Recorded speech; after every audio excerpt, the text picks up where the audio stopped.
Thank you for being here today.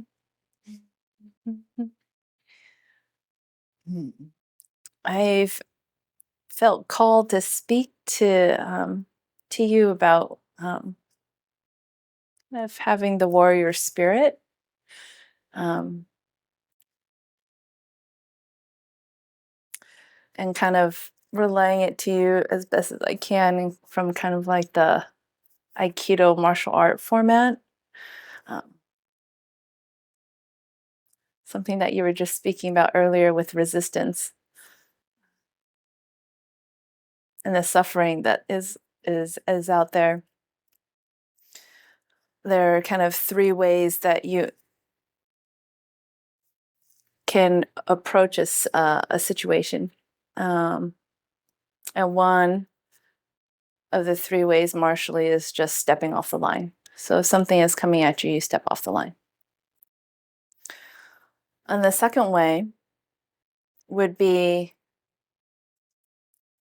to be able to kind of settle down, open up, and just kind of let it move through you. And the way I imagine that is if your system was kind of like a colander, has kind of the holes to be able to kind of let water drain through when you're getting things rinsed out. So let's say you're rinsing something out underneath the faucet, so the small little colander holes, it seems conducive to letting the water out. And you get your items cleaned that are inside the colander. But if you had a torrential water current kind of going through your colander, let's say a fire hydrant hose, those small holes on your colander really need to be able to open up in order to let all of that energy flow through. Otherwise, your whole structure will collapse. And it's painful and probably hurts, and there's probably suffering involved and so forth. But the idea and the concept is when you settle down, and the settling down is kind of, settling our system down, all the different thoughts and pieces that are kind of swarming all around, be able to settle those things down and be able to open up in a way like a colander if you're getting hit with a certain amount of energy. So that's the second way of being able to approach a situation.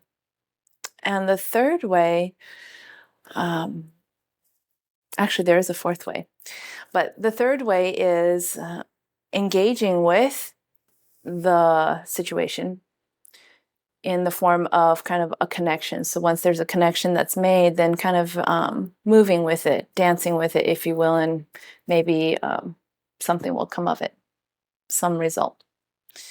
And the fourth way is actually a little bit combination of all three. Sometimes there is all of it happening at the same time. And so as practitioners, maybe we'll practice with one aspect at a time. And now to kind of bring up the subject of, what does that look like or feel like if we're doing all of it, and doing all of it well. I think of the Aikido seminar I was at a couple weeks ago, and one of the black belt teachers, very well known, studied with, I guess, Steven Seagal, and has kind of a history of, I guess sometimes being a jerk because he's had that upbringing and growth as he's developed, and obviously he's older, a little wiser, and he's trying to obviously let that go and let that be a different person. So he comes onto the mat, and at this point I forget his name. He calls another black belt up so that he can demonstrate what he wants to teach the class today for the next couple hours. And he finds a black belt, seems to be a random guy, because this black belt teacher is from out of town, and he came by himself. So some random black belt he calls up, and he begins to do these certain techniques with them.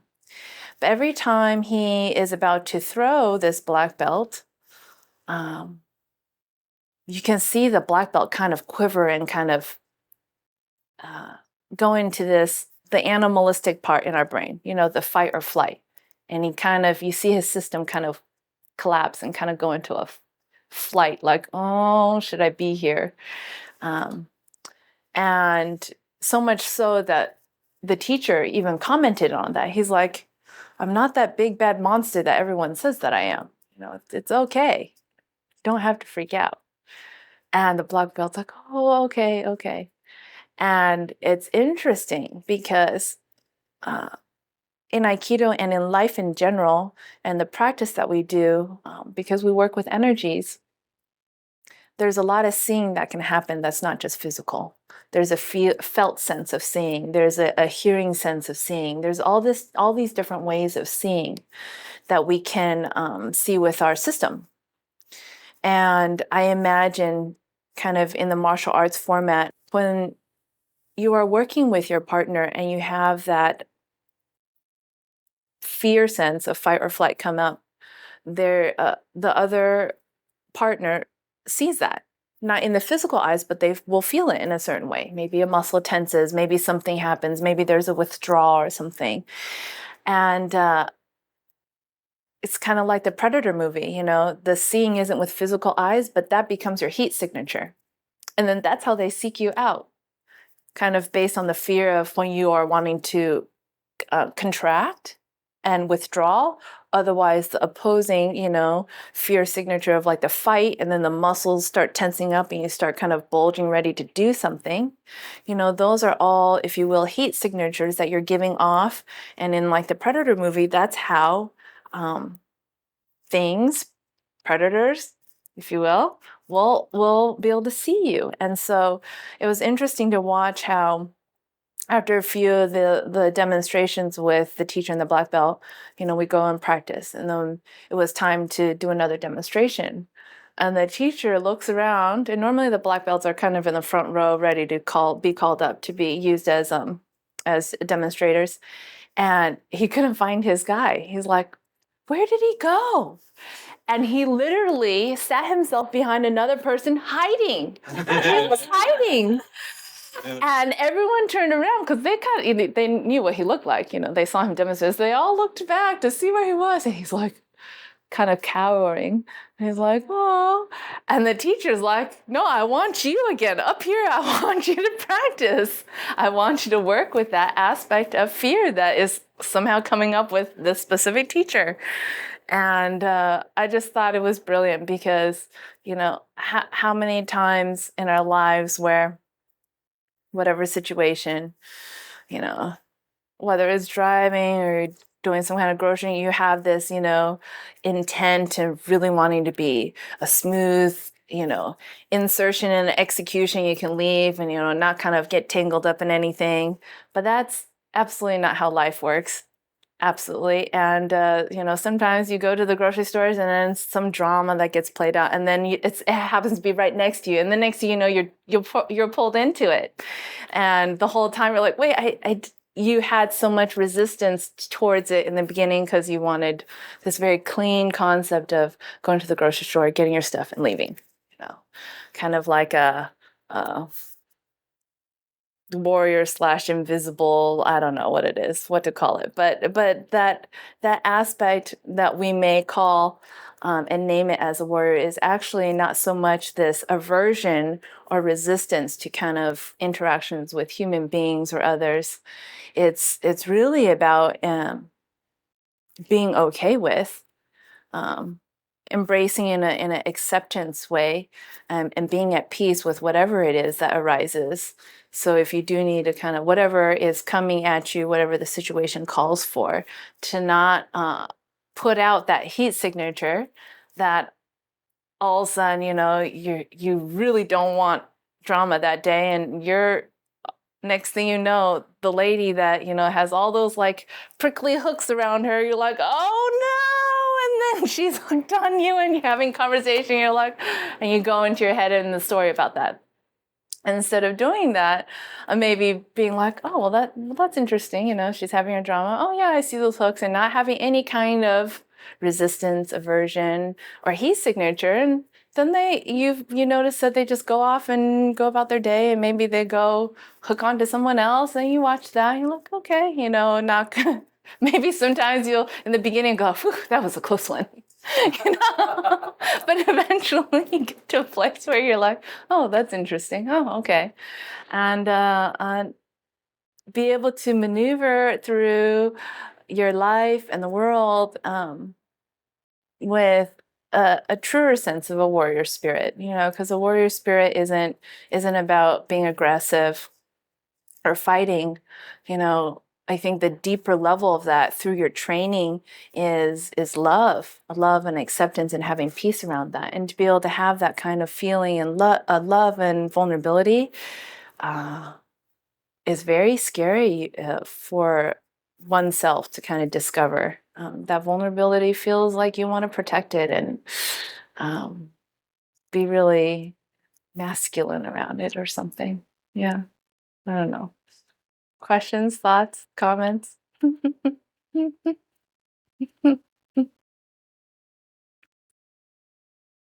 know what you said.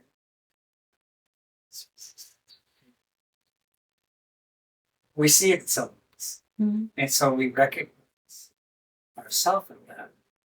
Certainly, that's kind of going on. Okay, well, everyone's learned, but it's still a lot of work to accept sometimes. Absolutely. Absolutely. It does take a lot of work. Being alone. Of course. Yes. Guess not. Yes, I feel our egos are always permutating, if you will, and sometimes it could be that, and sometimes it can be, just taking things personally, and that kind of gets your goat, if you will. I think of this last week when I had to go pick up a student from his classroom, new client, and I'd never met him before, a fourth grader. And I go into the classroom, teacher brings him over to me, and he looks up at me, and I'm like, "Hi, I'm Miss Way, and nice to meet you." I put my hand out, and he like scowled at me, put his hand behind his back as soon as I stuck the hand out, and he's like, "Who do you think you are? I'm not shaking your hand." And I was like, "Okay, dissed, got it. Okay, come on, let's go." Say that out loud? Yeah, I did. In my head I said the diss part, but then on my outside I was like, "Okay." Put my hand down, and I was like, "Okay, come on, let's go." Because I needed to go do an initial session with him to see if we were gonna do further counseling together. And at first, the initial taking it personally, the ego of like, "You don't like me? Why don't you like me? I haven't done anything to you," blah, blah, blah, blah, kind of thing. But then taking a step back and being just respectful of it in such a way, it's like, okay, that's where you want to be. I can totally be okay with that. And as we were walking out, I was like, "So did you want to know my name?" He's like, shrugged his shoulders, like, "Meh." I was like, "Okay." I was like, "Well, whenever you want to know my name, you can ask me." He's like, he heard me, just kept walking like he was in trouble. And I was like explaining to him who I was and, "Did you know why I'm pulling you out of classroom?" He's like, "I have no idea." I was like, "Well, your parents signed a permission form so that, I can see you for counseling, once a week." So we go into my little Harry Potter closet that I have. And I'm going through questions of getting to know him. And I'm like, "Hey, you're welcome to look over there," because I, brought some toys and stuff like that, and see if anything interests you. So by the end of the session, he's like gone through my little fishing tackle box of all these things, really likes my little dragon statue, really thinks it's super cool. It's like, "Oh, these toys are so cool. I wish I could bring it back with me to the classroom and show all my friends." I'm like, "No, you can't do that. They stay here, but it'll be here the next time you come." And then had a set of finger puppets that he put on his fingers. I was like, "Do you need help with that?" It's like, "Yeah." And he's like completely in his world of dialoguing with these finger puppets. And I'm like, "Okay, well, it's time to go." And I'm like, "Well, did you want to see me again?" He's like, "Okay," and stuff like that. And I mean, just by the end, he just couldn't wait to come back to play with those toys in his mind. And before I dropped him off at the classroom, I was like, well, do you want to shake my hand now? He's like, puts out his hand and he shakes it like a typical fourth grader. And I just thought, what and how beautiful it is when we, instead of, pushing up against that of making others or things feel like they need to be a certain way, to really just accept how they are and just watch what they want to do and kind of maybe follow their lead, especially with children, I think. And I was just grateful that he was okay with me then. I think if it'd be really difficult if there was like just no friendship or connection, that would have been a struggle. So I felt like it was a blessing and grateful for that. But just always learning like how a little fourth grader can poke at our ego and be like, see what you're gonna do with that. It's like, okay. Yeah. It's helpful to remember that even adults have that little fourth grader in them. Well, because if you frame it that way, all of a sudden it's not as threatening. It's just like, oh, you're just putting out your little fourth, fifth grade drama. Mm-hmm. Mm-hmm. Bully on the, playground. Yeah. Charge. Yeah. Whatever it is. Yes. It's not about. Not that mean? It's not about. Not right. Right. It's about. Yeah. Yeah. Yeah. So life is beautiful that way, and all the lessons that they throw at us. And yeah. Settle down and opening up all the time to whatever energies that you may be getting kind of hit with or kind of moving through you with. Really a good concept to practice. So let's meditate.